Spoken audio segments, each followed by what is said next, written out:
from my time on the European Tour, there's one secret that the pros don't want to tell you about puring your long iron. So today I've got a 4-iron here, I've got my Takomo 301 CB, and we want to talk about the fear that everybody has when you talk long irons. Are you somebody who's got hybrids and still maybe fears those, and when you get even into your woods, 5 wood, 3 wood especially, are you struggling to get that airborne, struggling to get it to go any distance, and really you just don't hit it and you go down to a 6-iron?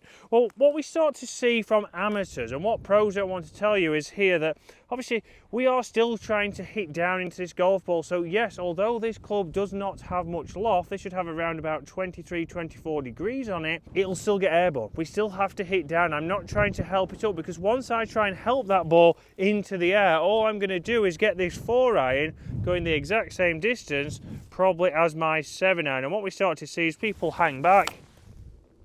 Oh God, flush that, Barry.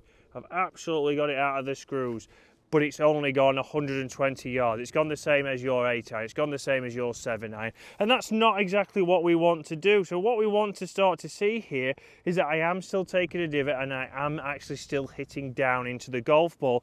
So things that set up that we need to obviously work on, it's a little bit of basics here, because a lot of people, as soon as they get to a 4-iron, they don't want the ball, they want to get it airborne, so it sneaks way forwards. That's a position where I'd probably have a driver. It's even further forwards than I would have a fairway wood or a hybrid, and from there we're already encouraging that upward angle of attack. I'm going to be bottoming out probably a long way back, probably 6 inches behind the golf ball. The club's then working up. If we time it and it's sat up nicely, we'll get obviously that airborne fly. If not, we're going to get that one where that club enters the middle of the golf ball, the one that kills your hands, the ones that you don't like, and that's not going to get the distance that we want to achieve. So straight away here, we need to make sure ball position is good. So as a rule for me, we've gone to a long iron. We're a little bit wider than we would be with a mid iron.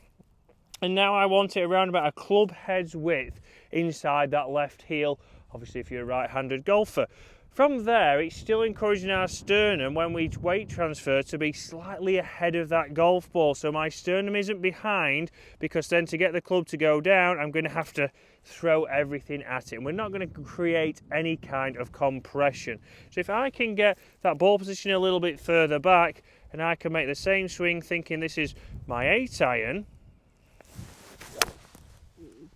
I can now get a nice penetrating ball fly.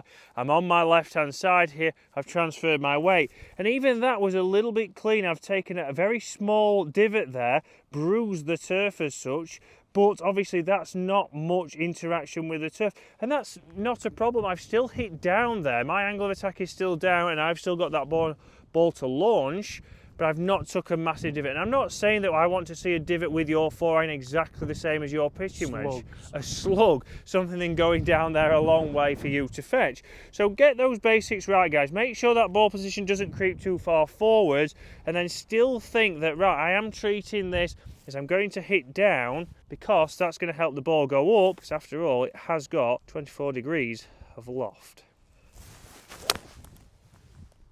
And 2 pretty much identical ball flights there, nice penetrating fades. Again there, a very small divot. I've still hit down the golf ball, I've still got compression. That golf ball with that 4-iron will have gone around about 200 to 220 yards, so for me a very worthwhile club having in my bag. It's not blending in with the rest of the set, and if you can do that, guys, it's going to help you get good at golf.